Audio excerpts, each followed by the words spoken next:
Yeah. Hi guys, my name is Kennedy and I'm here to talk about my project, Connecting People, Art, and Environmental Science to Place, Rethinking Communication Strategies for Sustainable Futures, and my capstone panel consists of Drs. Travis Heidel, Rachel Bax, and Beth Lenz. So just getting into my motivation, if you don't know what STEAM is science, technology, engineering, art, and mathematics. And place-based STEAM education engages students in a more inclusive environment to create a more memorable experience, which I feel is extremely crucial for the world of STEM, and especially for environmental education. So this attracts students from diverse backgrounds to perceive a topic that's primarily scientific. And as society continues to evolve, I think we're all pretty aware that the impacts on our environment are really prevalent, and we need to find a way to communicate all these findings to our next generation of environmental stewards, and place-based STEAM education is one way. So I wanted to dive into the University of Hawaii Symphony Series, which is a transdisciplinary collaboration between UH faculty, outside agencies, cultural practitioners, and different educators. And it originally started in 2018 with the Symphony of Hawaiian Birds, which was actually started by an MEM student in Dr. Price's lab. And it was followed up by the Symphony of Hawaii Forest in 2021. And now we have the Symphony of Hawaii Seas, which aired in 2025. And this offers a holistic educational experience for students to engage in place-based culture, art, and science. Tying a little bit more into the Symphony of Hawaii Seeds itself, so the goal was to strengthen Pilina with the ocean and Kanaloa, which is the god of the ocean, with themes of kumalipo, sustainable fisheries, bioacoustics and harmony, marine debris, aloha aina, and connection. And with that, it was also funded by the UH Provost Strategic Investment Initiative Award, which was awarded to Hawaii Sea Grant and the Hawaii Symphony Orchestra. And just to give a little more background of who attended this symphony, there was a total of 2,519 students that attended and 190 teachers from 51 different schools or educational programs. And I went ahead and threw together a map just to show some schools on the island that were able to attend at the Blaisdell Hall. They all were able to come together and celebrate this symphony, which was great because we got a good demographic of students from all over the island. So for my project, there was 4 main objectives. The first was to investigate how art can be used as an effective tool in environmental science through an evaluation of the symphony. The second was to understand how STEAM-based education is perceived by 4th through 12th grade students and teachers. And then the third was to use this information to hopefully inform future collaborations and maybe future symphony performances.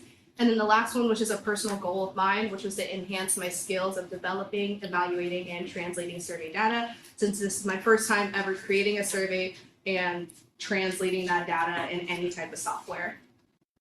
So looking at my survey development, the first step was the literature review and IRB process. So the literature review was just conducting research on different STEAM-based education programs that occur across the country, as well as what place-based education looks like here in the state of Hawaii.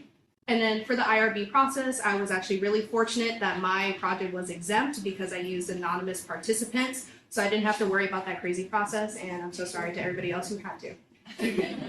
Following that, I conducted meetings with different experts in the College of Ed, and then I also met with other grad students, which included Kirby Parnell from HIMB, since she's the co-founder of the SMILE program and has conducted her own surveys. And she shared her surveys with me back in the summer of 2025, so I used those as like a baseline format for how I want to develop mine.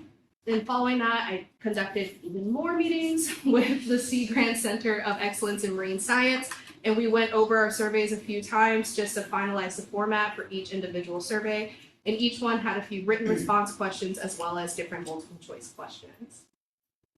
To distribute the surveys, the pre-student survey was actually sent out a week before the symphony aired, and I also created a survey that had QR code links to all 3 surveys, which were posted around the Blaisdell Concert Hall the day of the symphony. And then I also approached different chaperones of school groups, and I handed the flyers and explained my project and asked them to keep them and take the post survey once they were finished attending the performance. And then as for the post-student survey and the educator survey, those were emailed out after the event, and then we did one more follow-up a week after that just to catch any last-minute responses. And for my pre-student survey, I got 429 responses. The post-student survey had 341, and then the educator survey had 22. For my data analysis, it was pretty simple. The data transfer, all the responses were collected in Google Survey, and they were just transferred over to a Google Sheet. And there I used the responses and I categorized them by question type, and I created graphs for the Likert scale questions and the written response questions as needed. And then for coding, I use a thematic analysis approach, and I use that to transfer all my qualitative data into quantitative, so I can put them all into results. And getting into those results, there's a lot. So, like I said, there's 429 responses for the pre-student survey. It ranged from 4th through 12th grade students from 17 different schools. And this survey had 4 objectives. One, which is to figure out a student's preferred school subject based on the ones listed above. The second was to understand a student's perception of marine ecosystems and human interaction with the ocean. The third was to analyze students' connection to the topics that were expressed through the symphony, which is art, science, and Hawaiian culture. And then lastly, it was just understanding what students expect from this performance. So starting with the Likert scale questions, the first one's pretty simple. 70% of students were excited for this symphony. Following that, I asked students if they had a connection with the ocean and if they had connection with Hawaiian culture, with 38% of students indicating that they were uncertain or they lacked a connection with the ocean, and 50% were also uncertain or said they lacked connection with Hawaiian culture. Then I asked students their expectations. About half of them were just excited to see some type of performing arts, and then a quarter was excited for the symphony in general, with the last little bit excited about learning something new or learning about the ocean. Following that, I asked students a simple question: yes, no, or maybe, do you like these subjects? And what was surprising about this finding is that science is actually the least enjoyed subject by 4th through 12th grade students, with music having about 100 more responses and being the highest ranked topic between the range of students. And then following that, I also asked students a really broad question. I said, how do humans impact the ocean? With 67% indicating that humans cause a negative impact on the ocean, followed by 18% saying something positive, and the remaining was either mixed or they had unsure reactions. And I actually wanted to pull some quotes from the students themselves. So the first off, a student said, humans have both helped and hurt the Kai. Second, they build memories on the ocean, but we also trash the ocean with waste and ruin oceanic environments. We respect it, we value it, and we take care of it. The humans are good, and Kanaka are good at knowing the ocean for traveling on a ba'a. We badly harm the environment because we pollute it and we kill sea life. And then lastly, we impact it a negative way because we take too much from it and we pollute it. So this is just results before they attended the symphony. And now we have after, which had about 100 less responses, which is totally fine. I made up for the responses in some way. And then this actually ranged from 1st through 12th grade students, but I disregarded 1st through 3rd because I don't know how they missed the pre-survey, but I didn't count their answers in this one just to make it pretty even. And then the goal of this survey was just to compare the pre and post survey data, then assess the lessons that students had learned from the symphony, and then I just wanted to understand if students enjoyed learning about environmental science through a STEAM-based approach. So for the Likert responses on this one, 80% of students enjoyed learning about science through an artistic lens, and then 71% of students indicated that they learned something new and they thought the symphony catered to multiple interests from the students. And then 78% of students said they would like to attend another symphony performance, which is pretty good. That's the mass majority. And then going back, I asked again, do you have a connection with the ocean? And there was a 9% increase in students saying that they had a connection to the ocean. As well as for Hawaiian culture, there was also a 16% increase of students saying that they had a connection with Hawaiian culture. Then for the written response, I asked students, after watching the symphony, what do you want to do to take care of the ocean? With over half of the students saying that they wanted to participate in a cleanup or pick up trash, followed by Malama Aina, education, awareness, and community action, or participating in learning or future involvement. And the last little bit was unsure, but they know they want to do something positive to help the ocean. Now getting into the educator survey, there's 22 responses, which is pretty small, totally fine though. And the teachers had various subject backgrounds. We had special education, math, history, film, you name it, somebody answered the question somehow, some way. And the objectives for this one was to gain an educator's viewpoint on the effectiveness of the symphony. The second was to understand limitations that educators may have to bringing their students to these programs. And lastly, why or why not STEAM-based programs are impactful for students. One more time for the Likert scale. 91% of teachers said that they were more motivated to discuss ocean-related topics after attending the symphony, with 95% also saying that STEAM programs like the symphony are valuable for students in Hawaii. And another 95% indicated that the symphony taught students to care about the ocean even if their interests differ. And I think the most important Likert scale question that I asked was this one, which got 100%, and I had asked, would they like to see more programs like the symphony? And educators all agreed, yes. So why don't we have more programs like the symphony? I asked teachers, I said, what are the barriers to you and your students for engaging in STEAM-based programs? And almost half of the teachers indicated that funding or accessibility was a barrier for them to attend programs like this, with a quarter saying time and a quarter listing an other category, which mainly centered around just lack of knowledge or knowing about these programs even happening. And I wanted to pull quotes from the teachers as well. The first, the availability of programs like this. My students last year asked why I didn't take them, and I just said that it wasn't available. I would love for it to be annual and not a once-in-a-lifetime experience. The second, I teach special needs high school students, so most times it's challenging for them to understand these concepts. The third, several barriers exist, but the main one is insufficient background knowledge or experiences. The fourth, we're a small public charter school with not too much funding going towards activities or field trips. They had to fundraise to get their tickets purchased for this event. And the last one is time, transportation, and event cost. So following this question, I also asked teachers why programs like the Symphony are important for students and teachers in Hawaii, which they indicated that there's student engagement and learning, there's connection to INA-based learning, science education, conservation awareness for students, and then just the interdisciplinary nature of STEAM programming as a whole. And again, I pulled quotes. Living in Hawaii, we're surrounded by the ocean. It's essential to understand how to care for this precious environment, and the Symphony greatly helps students recognize the importance of keeping the ocean clean and maintaining its health. As an INA-based science teacher, the intersection between science and art is always helpful for our students. This symphony performance allowed us to connect to science through music and mo'olelo, which is incredible. Some of my students are interested in music, and they were able to connect to the ocean in a different way than I can facilitate in my classroom. And then lastly, it's a great way to expose students to art while teaching them about environmental impact that we as humans have living here in Hawaii.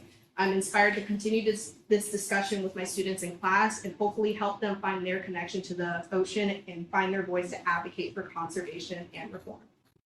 So with all that result data that I just presented to you, the question I have is why STEAM? Well, science and art are not mutually exclusive to one another.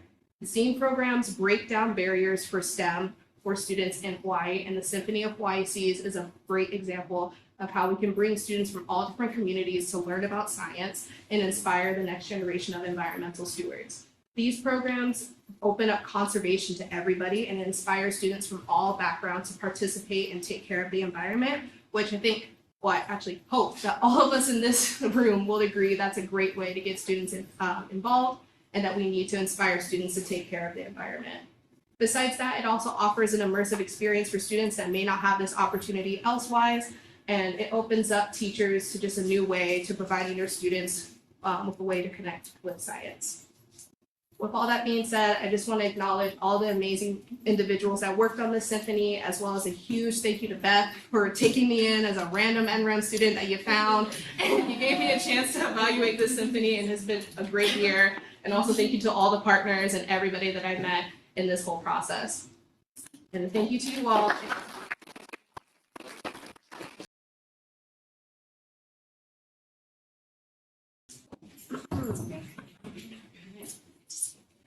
Aloha, my name's Jasmine Parades, or you can call me Jay.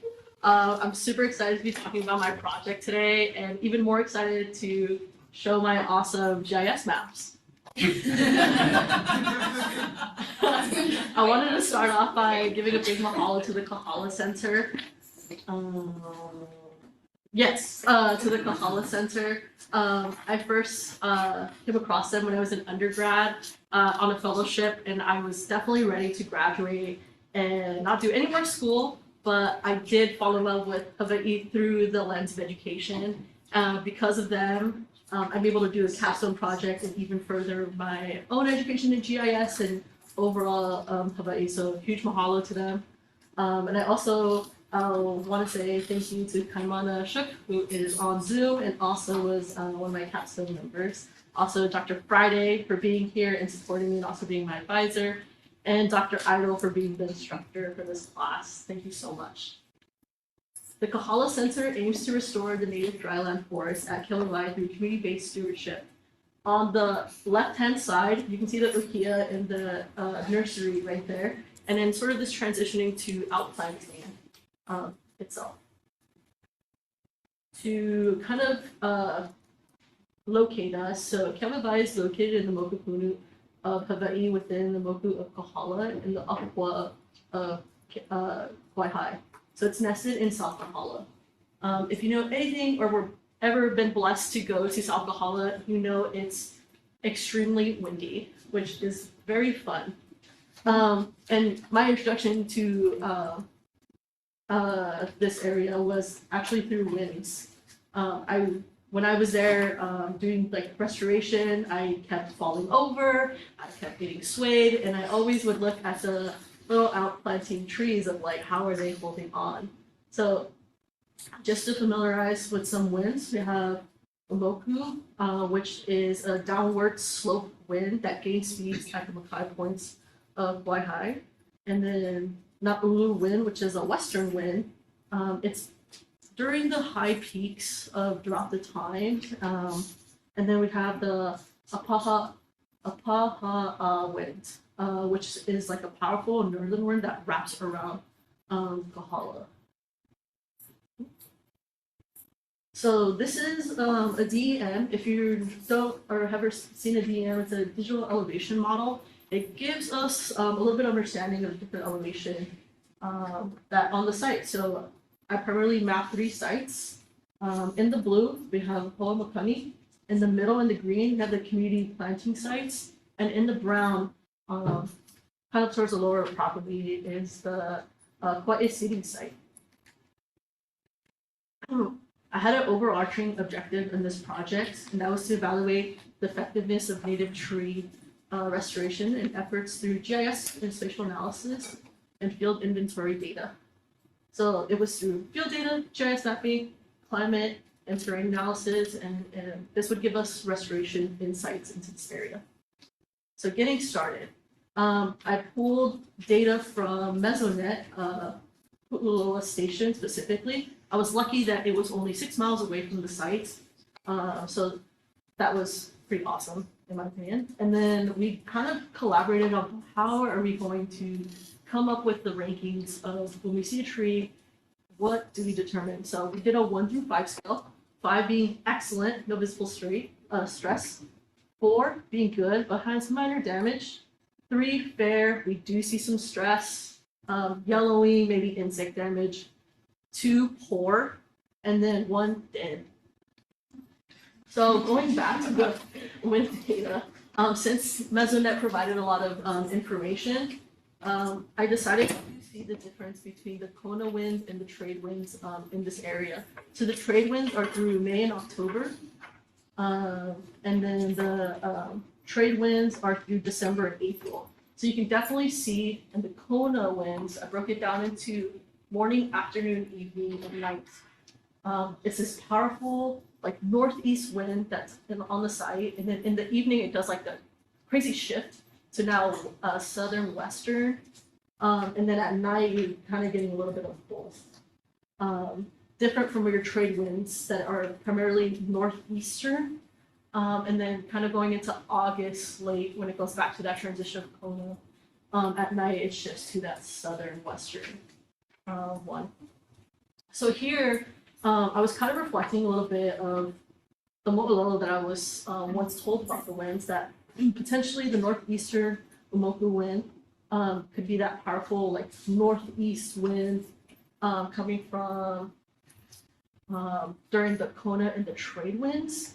And then Na'ulu wind, which is another western wind, is kind of mostly in the trade wind. So this kind of leaves this question of where is Na'ulu, or how do we are we missing some mapping or some analysis from it? So it was just a really good reflection point that we kind of thought of. So then this kind of leads us to the approach in data collection. I used field survey on ArcGIS Pro. Luckily, it's free. I recommend you use it.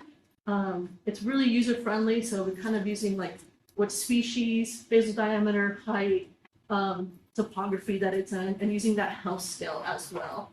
So in the middle picture is kind of like a data sheet that we're working with. And on the picture with Dr. Friday kneel down, that is him tagging them and getting them ready.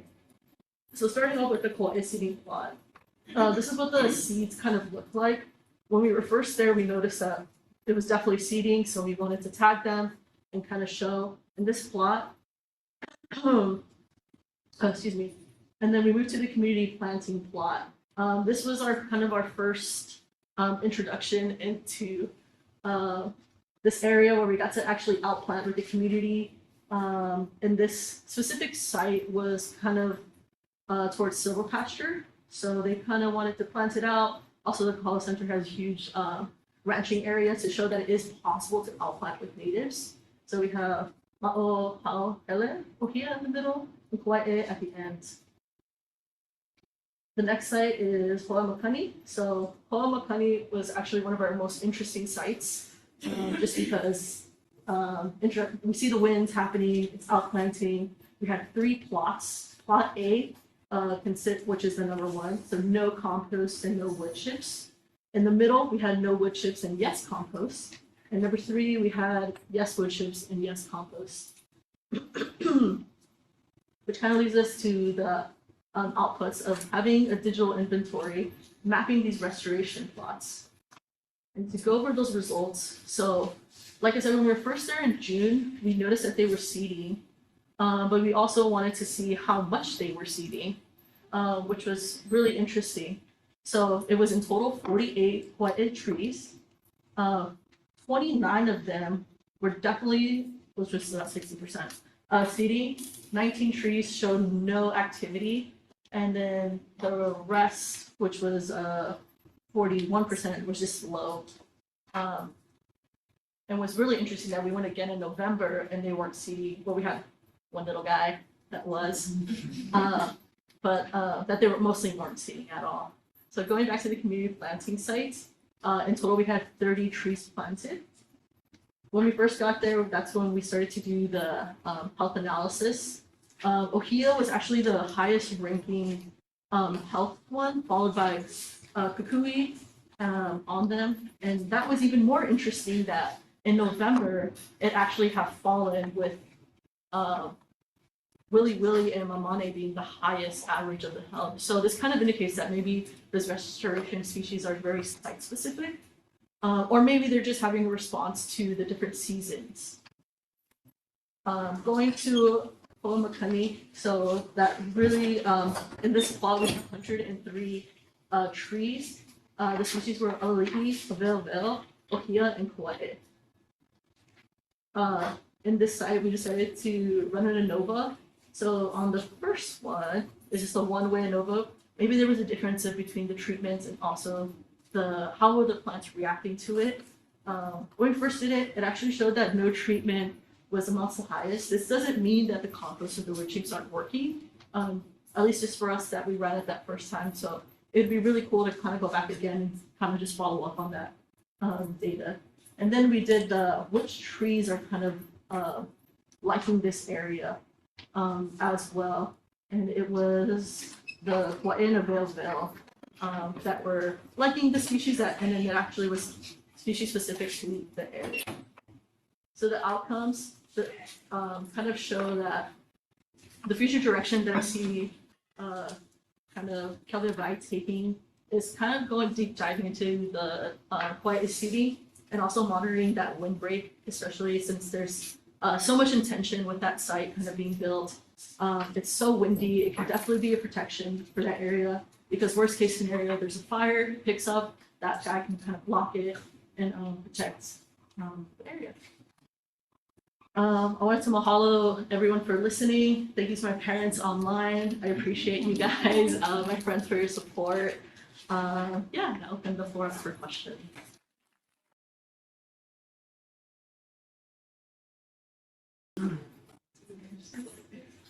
Aloha mai kakou. For my capstone project, I gathered oral histories from our Kia'i Kahuli, and Kia'i in the context of this project translates to guardian or caretaker of the Kahuli.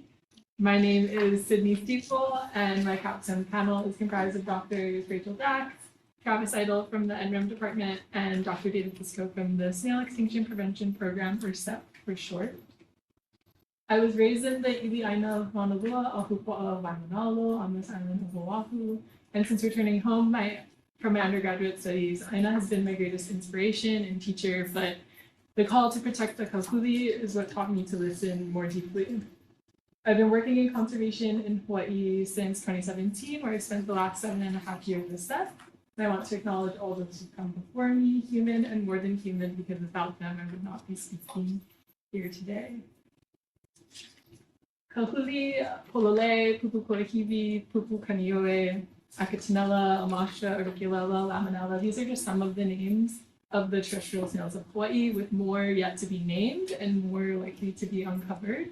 And for the purposes of this presentation, I'll be referring to them broadly as kahuli unless specifying species.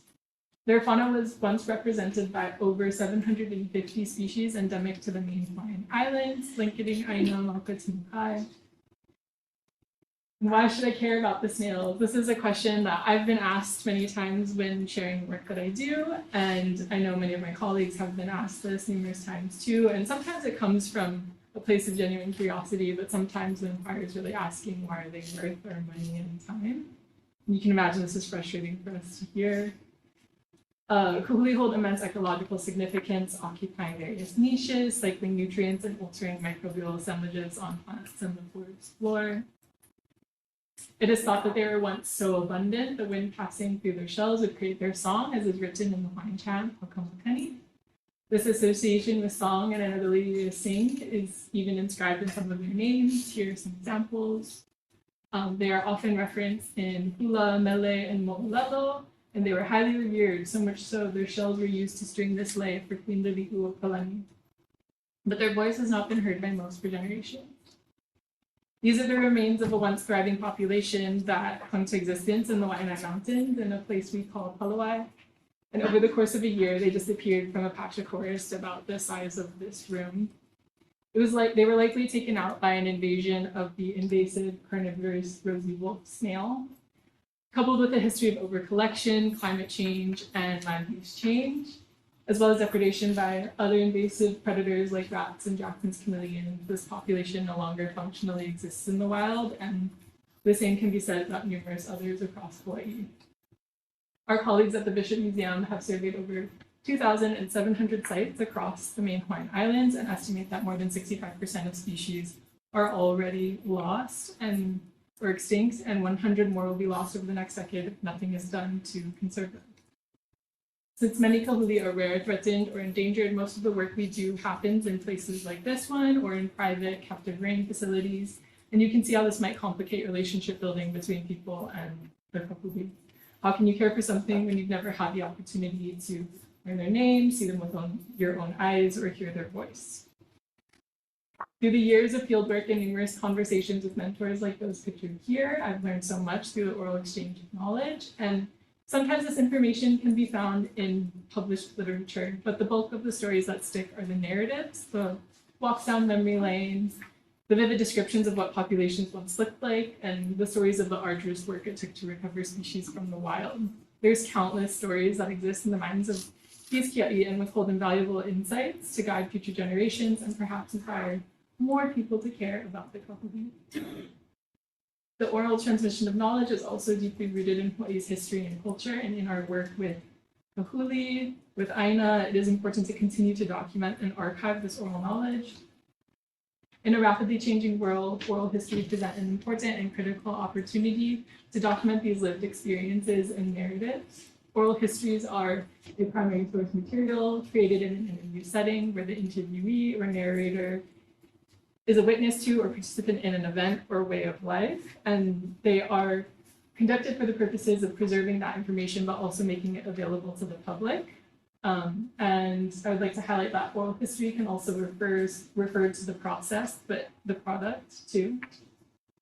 Oral histories are often gathered for the purposes of documenting past environments, uncovering and recording ecological knowledge, providing important contextualization, returning to human ways of remembering, and incorporating the real lives and deeply personal histories that are innately embedded in the social ecological systems that we study and that we malama. SEP and the Kahuli conservation community can recognize there were stories to be documented and shared that would pass with older generations. And there was also concern younger generations of Kia'i would not know how rapidly the environment has changed and is changing because most, but not all, of what we protect is gone. The narratives which stem from oral histories also often hold much more significant meaning to the public or stakeholders than scientific observations alone, and as such, oral histories not only play an important role in filling knowledge gaps, but may help in generating greater value placed on the kahuli and the efforts supporting them. So the overarching objective of this project was to record, document, and archive oral histories of Kia'i kahuli. And the project at this point was not focused on the research that could come from that, but rather documenting the process and having the interviews made as publicly available archived materials that could be used for future research, education, outreach, conservation.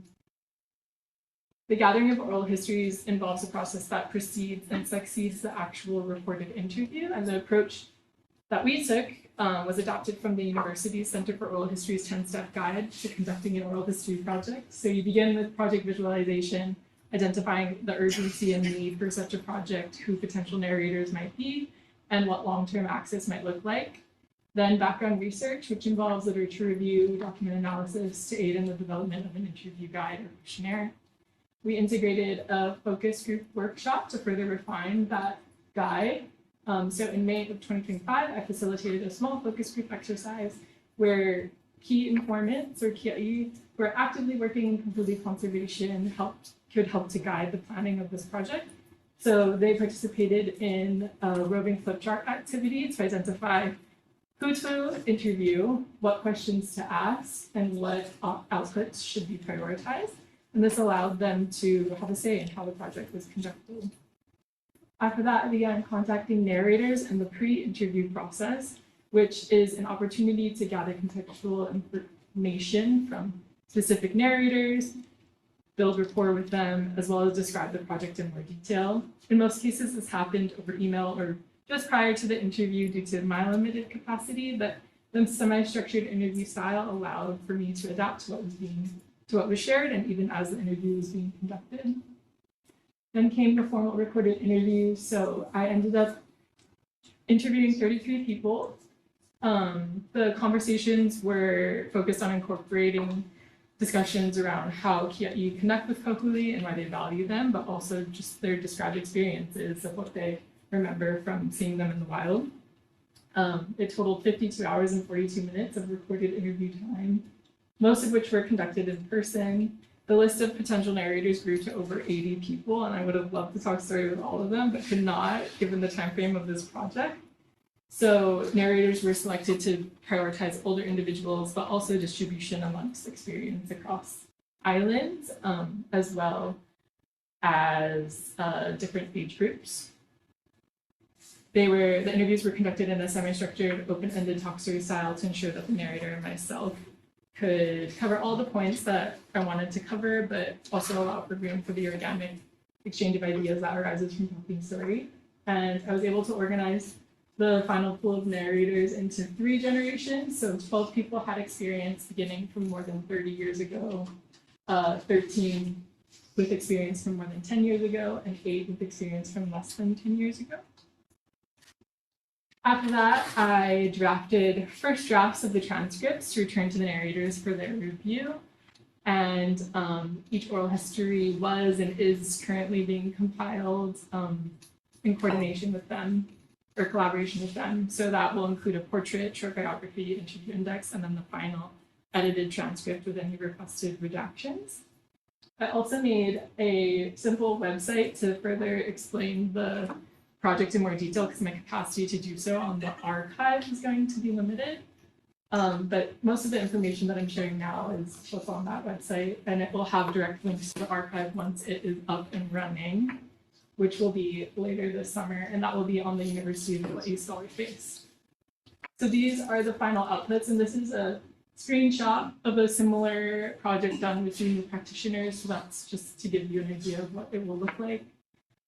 Up to 32 archived oral histories will be living on Scholar Space. I have the Capstone panel written report and presentations at various conferences, the website that I just mentioned, and an activation project that I am wrapping up for the INA-based leadership graduate certificate program, which I'm happy to talk more about after, given my limited time up here.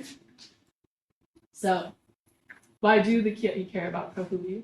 And like I mentioned at this point, the project's been focused on gathering, documenting, and archiving the oral histories, so the thorough thematic analysis has not yet happened, but I've begun to pull preliminary themes that have emerged across interviews during the transcription process that could begin to answer some of these questions.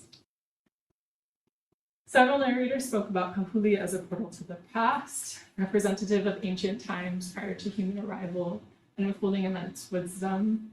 One person said, it's a really special sign to find Kahului, to come across them. It's a sign to me of still intact systems of places, some place that's reverberating with history. It's also like a portal to the past into a deeper lineage. Another person said, it was just surreal to be able to be in the presence of things that were here way before anybody was here. And I can't read through all of them because I do have them in the time, but know that these slides will be up on Scholar Space, so you can read through them at your leisure. Many narrators also spoke about the Kahului and their importance as being part of a larger system from both an ecological perspective, but also an identity of place. So one person said, everything's kind of interconnected, and that's why it's hard to tell a simple story about snails, because it's all part of the bigger picture. Another person said, that was a saying my husband would say, you never been to Hanawa till you found your first Kahului. And several narrators also spoke of the Kahului as being teachers, kupuna, and or kin who offer important lessons. One person said, when I say my kupuna, I mean the Kahului too, because I wouldn't be here without them. And another person said, I definitely move a lot slower through the forest now, and I look deeper into the forest. Instead of just looking at the tree at its whole form, I'm looking at the branch of the tree or what's living on top of the branch. I'm looking at the fallen leaves of the tree because that's where you gotta go to find snails. And in the wake of all the loss and all they faced, how did the Kia'i remain hopeful? Several narrators spoke about the next generation giving them hope. One person said he was just so empowered to want to share. And that's the big goal, is having these kids learn, make decisions for themselves, and build pilina, their personal relationship, with something as small as a snail. They have the capacity to care for anything. And several spoke about, despite all we've lost and all they face, they are still there, and we still got a chance. One person said, against all the levels of crap that have been thrown at them, they're still going and will still go. So just to wrap up, I hope to continue to engage with this oral history collection in two ways. Through research where the transcripts will be thoroughly thematically analyzed to answer these questions, and a perspective piece discussing why oral history is important for our work in Malama Aina. And after engaging in this process, I've learned that the oral history process honors narrators, strengthens relationships, decentralizes knowledge sources, and elevates narratives. And the archiving of oral histories ensures that stories live beyond the narrators and myself and are made accessible for future research, conservation, education, outreach. Kahului are kin, and many Kia'i have devoted their lives to their recovery. So this archive is also family archive. The oral history collection is another available tool for anyone to learn and draw inspiration from to continue the story of the Kahului, to breathe life into the Kahului and Aina. I hope this project inspires future similar efforts to record, document, and archive the oral histories of other Kia'i Aina, whether they be rock, bird, plant, ocean, hollow people. Its essential stories of Aina continue to be documented, told, and shared, and as one of the narrators said, if you look to Aina, you'll have every single answer you need. So with that, mahalo nui. I'd like to especially thank all of the narrators for trusting me with this process and taking the time to interview me and also follow up with all of the transcript edits. It's an extremely time-consuming process, if you don't know. And the Ha'oli Malo Foundation for funding this work, as well as the Snail Extinction Prevention Program for their support, my Capstone panel, Jax Lab, Tico Lab, and Mohana for all the feedback, and of course the Kahului. Okay, thank you.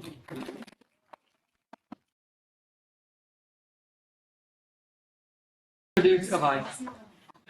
All of you guys, so I actually made a smoked toffee dip for all of you guys to try. It's one of our invasives, and it's being passed around right now. So feel free to try a piece, pass along, take seconds if you want. Hello, my couple. My name is Kawai Hong. Aloha for being here today. So my project that I'll be presenting on is called Eat the Invaders. And what I made for my master's project is a community handbook for invasive fishing tournaments here in Hawaii to help promote sustainable fisheries as well as sustainable seafood opportunities. So could everyone just by show of fingers, 1, 2, 3, or 4, guess which one over here is the ta'ape?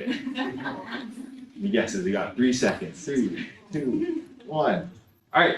So if you put number 4, you are correct. If you put number 3, that is one of our invasives. Actually, it's called a to'au. So you're not far off, but ta'ape and to'au are 2 fish that I will be promoting as sustainable seafood throughout this presentation.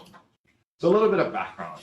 So if we're looking at invasive species coming in, there's been plenty of invasive species that have come from Maka to Makai. Sidney pointed out a few in her presentation, but back in the 1950s, right, the Division of Aquatic Resources, also known as DAR, brought in 3 invasive reef fish. We have ta'ape, to'au, and roi. Initially intended as a food source, a fishing opportunity to promote local ecosystems, because scientists noted a lack of native snappers and groupers here in Hawaii. But for whatever reason, I have my own speculations. They weren't used as intended, and so they quickly spread throughout the Hawaiian Islands. We're looking at ta'ape specifically, right? In 1958, they were introduced in Kaneohe Bay on Oahu, and by 1992, so in 34 years, they were found all the way up at Midway Atoll. And so in just over 3 decades, they actually were able to spread throughout the entire 1,500-mile Hawaiian archipelago, which is really, really significant. And we talk about this spread, right? And what are some potential ecological implications of that, right? So there's been a lot of anecdotal evidence from fishers, along with some research being done. But a lot of the fishers are saying they're seeing a lot of ta'ape and to'au and roi on our reefs, and that's actually potentially displacing some of the native fish that they're targeting. And so just speaking with fishers, this is something that they are definitely interested in. And so, again, talking a little bit about the implication, right, the impacts of that. What is an invasive species if we back up a little bit? And so ta'ape, to'au, and roi are the 3 species we're looking at here for these fishing tournaments. But a key thing about an invasive species is that a species that is non-native, that was brought here, whether intentionally or non-intentionally. And the key thing is that they cause a detrimental impact. They degrade a certain environment. And for ta'ape, to'au, and roi, that is true here in the waters of Lake. So what's been done, right? What are some things that we've been doing in the past? And over the last several years, there's been a lot of different initiatives to promote local seafood and local seafood consumption with ta'ape and to'au. Through supporting local fishers, right, paying them a fair price, or reducing imports by incentivizing people to eat these fish.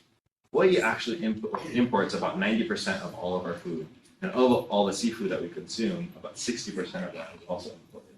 And so while we're helping our nearshore ecosystems and fisheries by fishing out these invasives, we're also stimulating our local economies and supporting local fishers. And so initiatives like the Ta'ape Project, spearheaded by Conservation International, as well, they brought in Chef Hui, a bunch of local chefs, to use their creative expression to create dishes with ta'ape, to then give out to the community so people can try and realize that ta'ape and to'au are actually a really delicious fish. Local Ia is a fish market in Kanuki, and she does a lot of community fish fry events and outreach events that I've helped her with as well. And here I am making a smoked ta'ape dip that all of you hopefully can get to try. And we served it at the Jack Johnson Kukua Festival back in 2022. And what else has been done, right? We've talked a lot about invasive species, and so managing invasive species. One way to improve our nearshore ecosystems is to talk to the people that are fishing them, right? Fishers are one of the ones, or are the ones that are on the water day in and day out, and finding ways to include them in this conversation and in this solution is something that I've been trying to do. And so in the past, I've had experience running invasive fishing tournaments. This tournament was hosted by DAR on Kauai, and this was back in 2023. And so I helped them, put on this ta'ape throwdown. And so we had fishers come in, bring their catch, and we had a local chef. His name is Chef Mark Oyama. Mark's place, and he tried up to opt in for the community to try. And that kind of helped build that inspiration for these events. And so, that leads me to kind of like the gap, all right? Invasive fishing tournaments aren't new. They've been going on for years throughout different islands, but there really isn't a clear community-centered guide on how to run your own invasive fishing tournament. There's a lot of people that are interested, and if I didn't know anything about tournaments but wanted to run one, I wouldn't really know where to start. And so that's why I wanted to create something that could help people that are interested.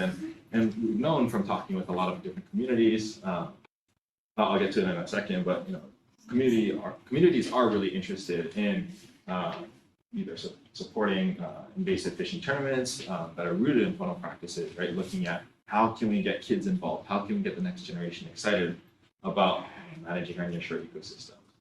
So some of the objectives of my project were to, one, host fishing tournaments. Let's put our boots on the ground and see if this can be done, and if so, can we collect and share some of those lessons learned in a community-centered and community-driven handbook. And then from that, we're also looking at assessing the effectiveness of, do these invasive fishing tournaments even work, or are they really effective at meeting those community objectives? And so to accomplish this, I hope to host 2 invasive fishing tournaments. The first one was in Kaneohe Bay. It was held at He'eia Pier with the Kaneohe to Kualoa Makai Watch crew. And that was back July of last year, 2025. And then we just had our second EP Invaders fishing tournament in Maunalua Bay this past March, which was held at Kuleo'o Beach Park. And so again, one of these examples came from this Kaneohe tournament that we had. And one of the main objectives for this tournament was to bring community together to learn about the Makai Watch program. And if for those of you that may not be familiar with what Makai Watch is, it's essentially, like I like to put it, neighborhood watch, but for the ocean, right? Bringing volunteers, bringing interested community to help steward our bay's resources and our nearshore fisheries. And also one of the other objectives of this project and this event was to promote funnel fishing practices. We had a lot of keiki come down. We had our own separate keiki fishing tournament, and then after they got to stay to learn about those invasive species and see it firsthand of all of these fish coming in. We had 27 fishers and had a total of 210 pounds of invasives caught. So it was a really awesome day. But what we really wanted to do is teach the kids, right, how to malama aina, how to malama kai, and take care. And so we had uncles frying fish and letting the kids try that and building that meaning and that connection to the future generations. And in order for these to meet these community goals, we really needed these events to be co-produced. And what I mean by that is, this community came to me and was interested in running a fishing tournament. And from that, I was able to help them create a tournament structure, how the logistics would run. And then they would give me feedback of, okay, this is what we want in our tournament. And that really helped to drive the structure and honestly, the success of these events. And so through my new role as the Fisheries Management Area Coordinator with Malama Maunalua, we then hosted a second fishing tournament. And this one was really more for outreach of the new fisheries management area that we had just established last May of 2025.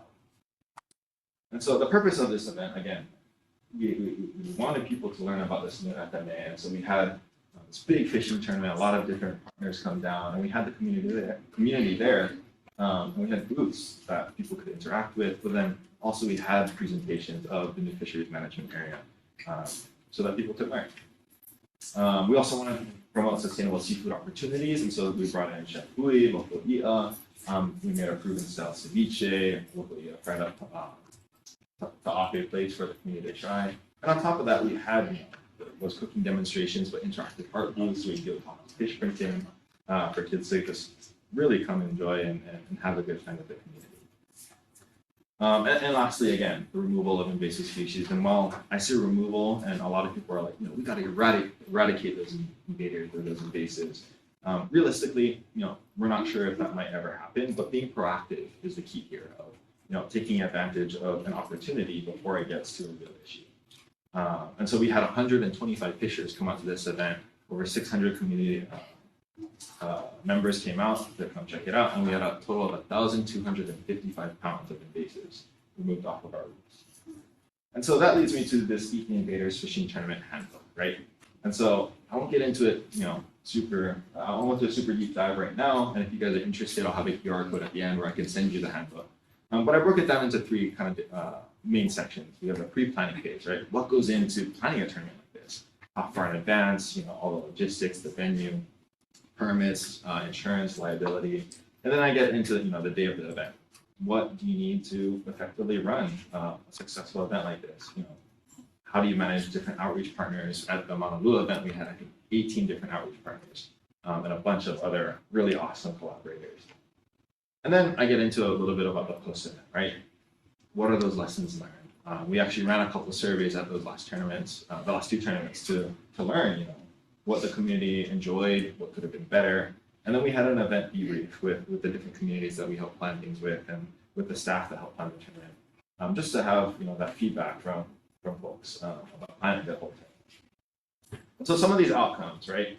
We're talking about so many different stakeholders and why these events are successful is because they bring together fishers, right? Community members, you have resource managers, scientists, as well as nonprofit organizations and even state and local agencies.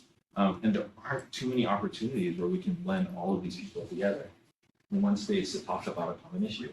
And on top of that, we have these outreach opportunities, right? We have increased understandings of fisheries management areas. Tournaments can then also act as a way for our community to be involved, be engaged with fishing practices, invasive species management, and just learning.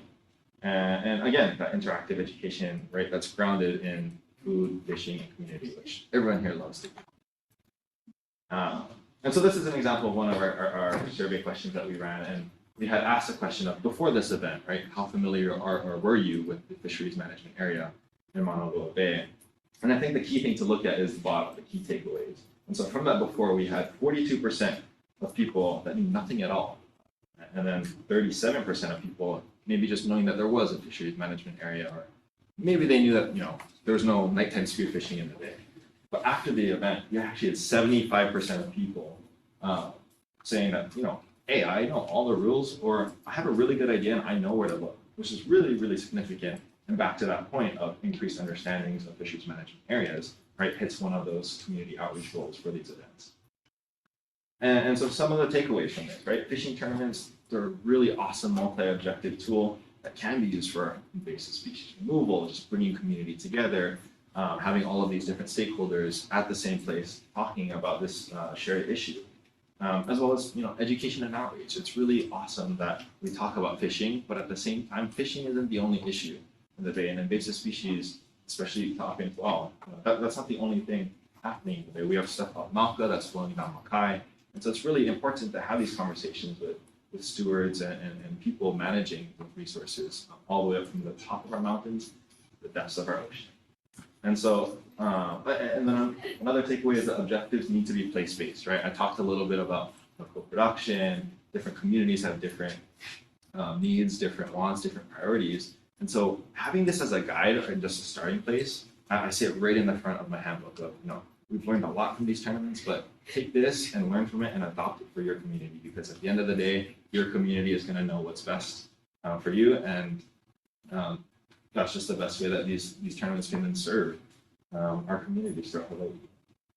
So I just want to give a huge mahalo to all of the sponsors for this event. It really, is a kako thing, right? It's not just you, it's not just me taking care of our nearshore fisheries, our sustainable seafood opportunity, whatever it might be. It's going to take all of us. And so I want to give a huge mahalo to our partners, our tournament sponsors. A lot of these guys, these fishing shops, dive shops, were really generous in helping donate a lot of awesome prizes for these events. And again, I want to give a huge mahalo to my panel, Dr. Rachel Dax, Dr. Travis Heidel, and Casey Chang, and to all my friends, my family, my lab. Again, like I said, it's a kako thing, and it's going to take all of us to keep this movement and momentum. And I'll leave it to questions. If you have, want to scan this is like an email list, so I can send out my handbook if you aren't interested in learning more. Or if you have a question that I can't get to, you can also leave it there with the email and a question or comment.